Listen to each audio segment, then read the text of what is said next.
Halo semuanya, perkenalkan kami dari kelompok 1 kelas 312 D3 Pajak 2019 akan menjelaskan tentang cost behavior analysis. Yang pertama, kita kenal klasifikasi biaya apabila dikaitkan dengan volume kegiatan atau volume produksi. Yang pertama ada biaya tetap atau fixed cost, yang kedua ada biaya variabel atau variable cost, dan yang ketiga ada semi variable cost.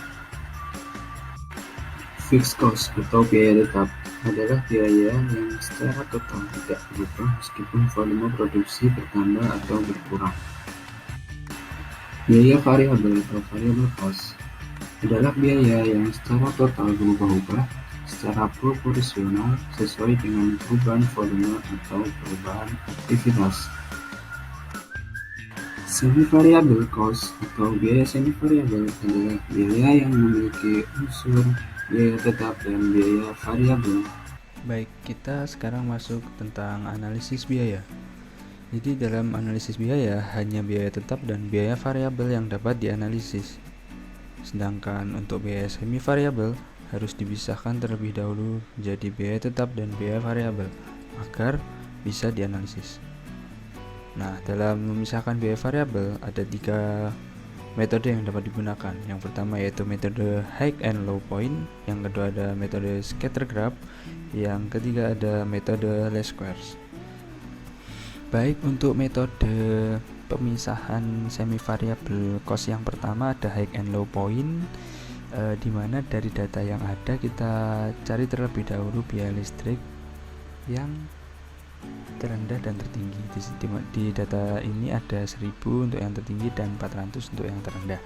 Kita masukkan ke dalam tabel agar lebih mudah perhitungannya. Yang tinggi 1000, terendahnya 400, ada selisih 600. Kemudian activity levelnya mengikuti dari data yang ada. Untuk activity levelnya yang high ada 6500 dan yang low ada 1000, selisihnya 5500.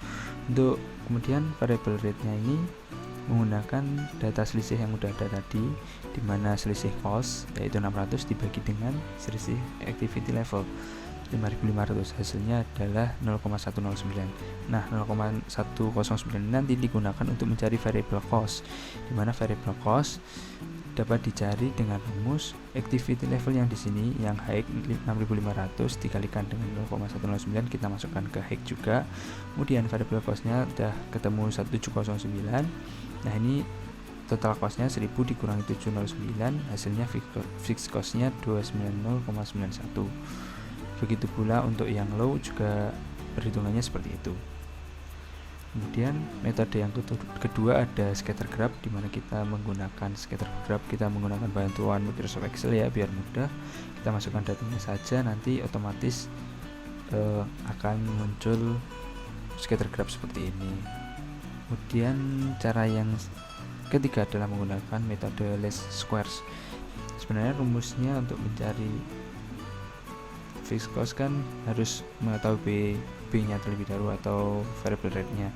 Nah, variable rate-nya sebenarnya rumusnya seperti ini.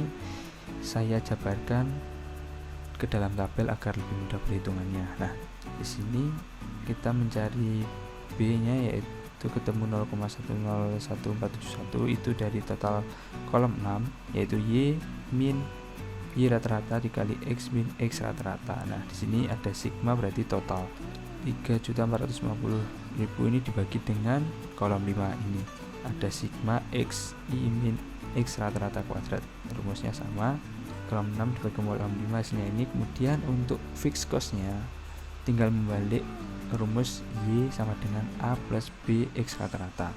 Di sini sudah ada Y rata-rata, ini Y rata-rata, kemudian kita mencari A-nya, B-nya juga sudah ketemu, dan X rata-ratanya kita juga sudah ketemu 3.500. Tinggal membalik rumusnya saja, hasilnya fixed cost-nya 344,85294. Selanjutnya adalah koefisien korelasi dan koefisien determinasi. Koefisien korelasi biasanya dilambangkan dengan R dan koefisien determinasi dilambangkan dengan R kuadrat. Koefisien korelasi adalah koefisien yang digunakan untuk mengetahui apakah terdapat hubungan antara independen variabel dan dependen variabel. Sedangkan untuk koefisien determinasi adalah koefisien yang digunakan untuk mengetahui seberapa besar pengaruhnya atau hubungan independen variabel terhadap dependen variabel tersebut.